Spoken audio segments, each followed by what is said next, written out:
உங்கள் கல்லூரி நகரம் அமைதியானதாக தோன்றினாலும் இருண்ட ரகசியங்களை மறைத்தால் நீங்கள் தனியாக இல்லை.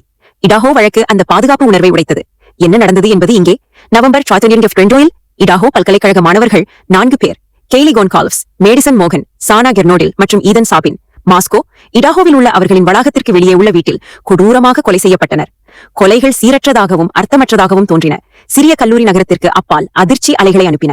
வாஷிங்டன் மாநில பல்கலைக்கழகத்தில் எல்லைக்கு அப்பால் வசிக்கும் 28 வயதான குற்றவியல் முனைவர் பட்ட மாணவர் பிரையன் கோஹ்பெர்கர் மீது புலனாய்வாளர்கள் விரைவாக கவனம் செலுத்தினர். வன்முறை குற்றவாளிகளை படிப்பதிலும் சமூக ரீதியாக தனிமைப்படுத்துவதிலும் கோஹ்பெர்கர் தீவிர ஆர்வத்திற்காக அறியப்பட்டார். சான்றுகள் விரைவாக அதிகரித்தன. கண்காணிப்பு காட்சிகள் அவரது வெள்ளை ஹூண்டாய் எலன்ட்ராவை பாதிக்கப்பட்டவர்களின் வீட்டிற்கு அருகில் வைத்தன. கொலைகளுக்கு முன்னும் பின்னும் இரவிலும் அவர் பலமுறை அந்த பகுதிக்கு சென்றதாக செல்போன் பதிவுகள் காட்டின. மிக முக்கியமாக சம்பவ இடத்தில் விடப்பட்ட கத்தி உரையிலிருந்து DNA கோஹ்பெர்கரின் மரபணு சுயவிவரத்துடன் பொருந்தியது.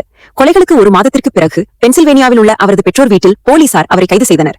பாதிக்கப்பட்டவர்களில் சிலரை ஆன்லைனில் பின்தொடர்ந்து அவர் பாதிக்கப்பட்டவர்களை குறிவைத்ததாகவும் அவர் படித்த குற்றங்களை மீண்டும் செய்ய முயற்சித்திருக்கலாம் என்றும் வழக்குரைஞர்கள் வாதிட்டனர். ஜூலை 2025 பிரையன் கோஹ்பெர்கர் 4 முதல் நிலை கொலை குற்றச்சாட்டுகளில் குற்றத்தை ஒப்புக்கொண்டார். அவருக்கு பரோல் இல்லாமல் தொடர்ச்சியாக 4 ஆயுள் தண்டனை விதிக்கப்பட்டது. இந்த வழக்கு ஒரு சிலிர்க்க வைக்கும் நினைவூட்டலாகவே உள்ளது. சில நேரங்களில் குற்றத்தை படிப்பவர்கள் அதன் பின்னணியில் இருப்பவர்களாக மாறலாம்.